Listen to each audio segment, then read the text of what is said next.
আপনারা জানেন যে বাংলাদেশের ইতিহাসে বা পৃথিবীর ইতিহাসে এটাই প্রথম একটি 300 জন এমপি এবং মন্ত্রী, তাদের পরিবার এবং তাদের নাতি পুতি 80 জন আজকে পলাতক। তার মধ্যে একজন হলো হাজী সেলিম, তার 2 বার লালবাগের এমপি ছিল, এর পরবর্তী তার ছেলে এমপি, তার পুরো পরিবার, তার আত্মীয় স্বজন তারা পলাতক।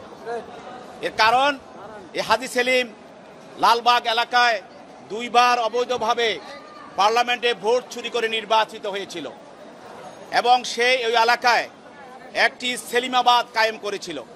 সেখানে সে সরকারি জমি দখল, সাধারণ মানুষের মার্কেট দখল, এমনকি আপনার শৌচাগার দখল করে সেখানে মার্কেট করেছে এবং বহু মানুষের জীবিকা সে গ্রাস করে নিয়েছে, মানুষের সম্পদ দখল করেছে, মানুষের মার্কেট দখল করেছে, মানুষের ব্যবসা প্রতিষ্ঠান দখল করেছে।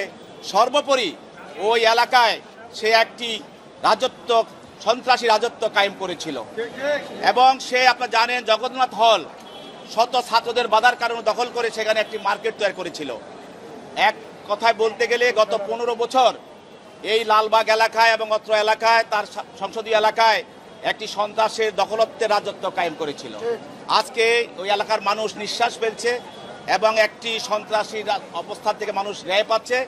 তাই আপনারা জানেন যে ছাত্র এবং জনতার আন্দোলন, কোটা বিরোধী আন্দোলনের সময়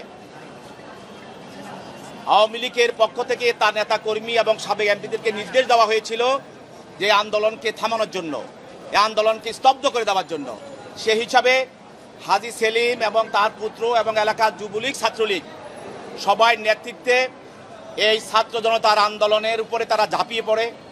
এর পরিপ্রেক্ষিতে গত 18/7/24 তারিখে তাদের সংসদীয় এলাকায়, আজিমপুর সরকারি আবাসিক এলাকায়, আজিমপুর সংসদীয় এলাকায় এক ছাত্র জনতার, এই বৈষম্য বিরোধী ছাত্র জনতার মিছিলে পুলিশ গুলি চালায়। এই গুলিতে আইডিএল কলেজের প্রথম বর্ষের ছাত্র, মেধাবী ছাত্র খালিদ হাসান সাইফুল্লাহ বুকে, পিঠে, মাথায় গুলিবিদ্ধ হয়ে মারা যায়। এই হত্যা মামলায় তার পিতা এই হাজী সেলিম সহ অনেকের বিরুদ্ধে মামলা করে। তার মধ্যে এই মামলায় এজাহার নামীয় আসামি হলো হাজী সেলিম, 25 নম্বর এজাহার নামী আসামি। এই মামলায় তদন্তকারী কর্মকর্তা এই তদন্তকালে এই আসামির বিরুদ্ধে এই মামলার সঙ্গে জড়িত থাকার সুনির্দিষ্ট অভিযোগ পায় এবং আরও ঘটনা, এই ঘটনার সঙ্গে আরও কারা জড়িত এবং কিভাবে এই সাইফুল্লাহ হত্যা হলো এবং এই পিছনে পরিকল্পনা, সহায়তা এবং ষড়যন্ত্রে কারা জড়িত, এই বিষয়গুলি উদ্ঘাটন করার জন্য তাকে আরও জিজ্ঞাসাবাদ করা প্রয়োজন। সেই মর্মে 10 দিনের রিমান্ড প্রার্থনা করেন তদন্তকারী কর্মকর্তা। বিজ্ঞ আদালত তদন্তকারী কর্মকর্তার দরখাস্তের গুণাগুণ এবং এজাহারের বিষয়বস্তু গুণাগুণের উপরে ভিত্তি করে তিনি আসামির বিরুদ্ধে 5 দিনের রিমান্ড মঞ্জুর করেন। আসামি পক্ষের আইনজীবী বলছেন যে মামলার ভিতরে বলা আছে সে গুলি করে নাই, পুলিশ গুলি করেছে।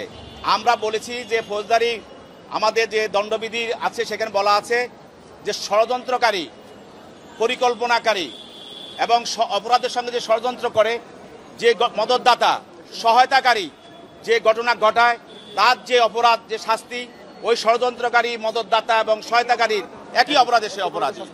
সেই হিসাবে এই হাজী সেলিম এই হত্যার সঙ্গে আরও অন্য এজাহার নামে যারা তার হত্যার সঙ্গে, ষড়যন্ত্রের সঙ্গে তারা জড়িত, মদতদাতা, সহায়তাকারী এবং পরিকল্পনাকারী। এই মামলা আমরা প্রসিকিউশন পক্ষে আমরা কোর্টকে সহায়তা করেছি।